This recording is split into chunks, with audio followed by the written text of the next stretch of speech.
Guys, how's it going? Welcome to Dave's Watch channel. For this video, well, I'm retaking this video and this is of my latest acquisition, the Rolex Submariner reference 1680. So this is my first ever vintage sports Rolex watch.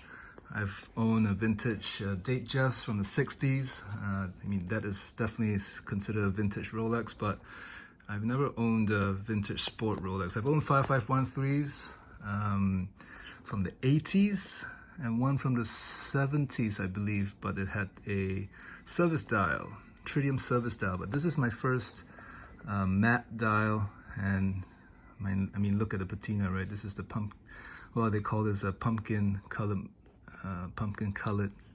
patina, and it is really gorgeous. You know, the color is just it is quite breathtaking. You know, I've always been a little bit I don't want to say critical, maybe a little bit cynical about vintage Rolexes and are they worth the money, considering that you know, they've kind of, you know, no one's gonna use, you know, I'm not gonna go swimming with this. You know, I don't want to get the dial damaged, right?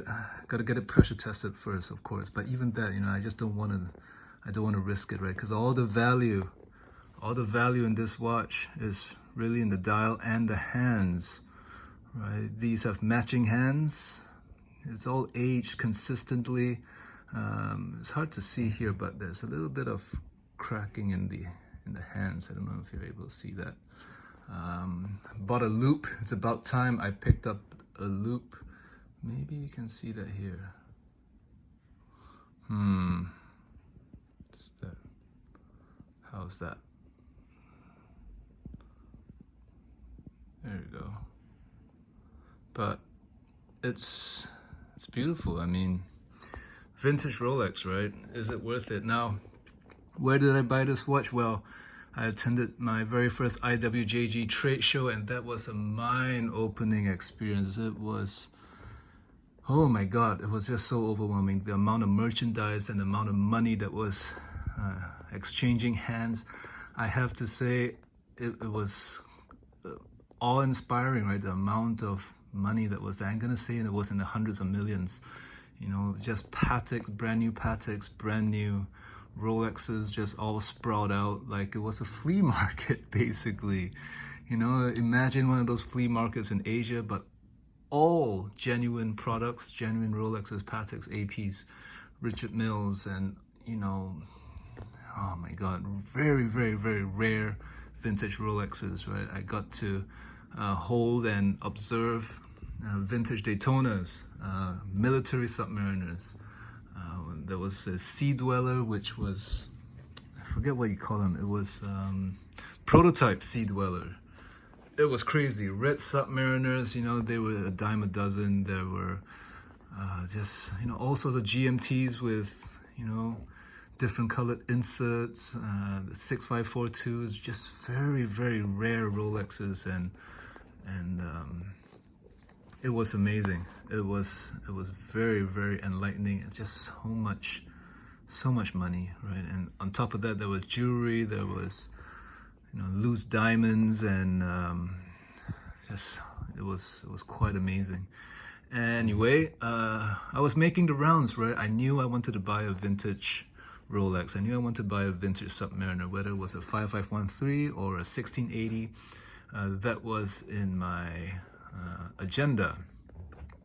And I came across this one, right? When it comes to vintage Rolex, you gotta, for me, I picked this one because it just spoke to me, you know, the color of the patina, the dial, and the hands. It just, you know, it just reached out to me.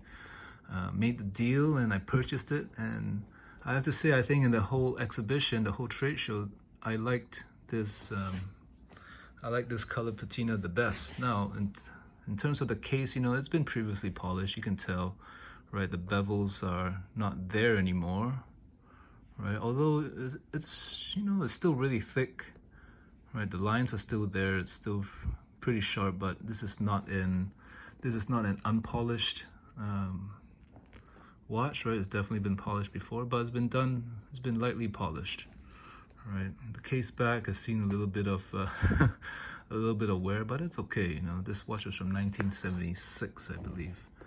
And vintage sub is beautiful. It really is.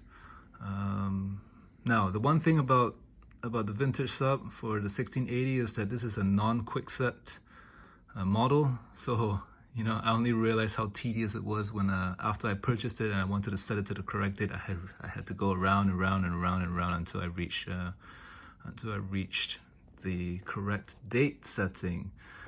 So it's okay if you're gonna wear this every day, but if you're gonna keep it in a collection, you know, and wear it occasionally, it is kind of annoying to have to set the date, especially if it's on the opposite side of the calendar.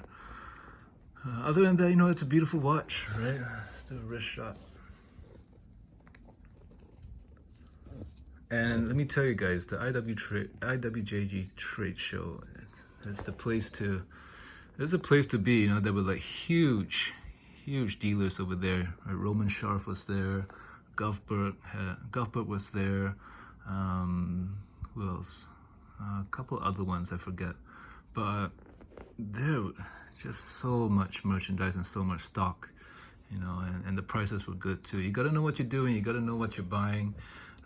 You just go up to the dealer, to the vendor, and you just ask them what you want to see, and they'll gladly show it to you. But you got to know your stuff, right? Don't be there and asking, hey, what watch is that, you know? And they just won't have that kind of time or patience for you. So there we go. A very important thing, you know, is that the numbers are clearly visible, and this one is definitely visible, 1680, and reference. Forgot what serial number is it. I think it's a 5 million serial number. So there we go, the Rolex 1680 pumpkin patina. You know, beautiful watch. Okay, anyway, thanks for watching, and I'm out. Bye.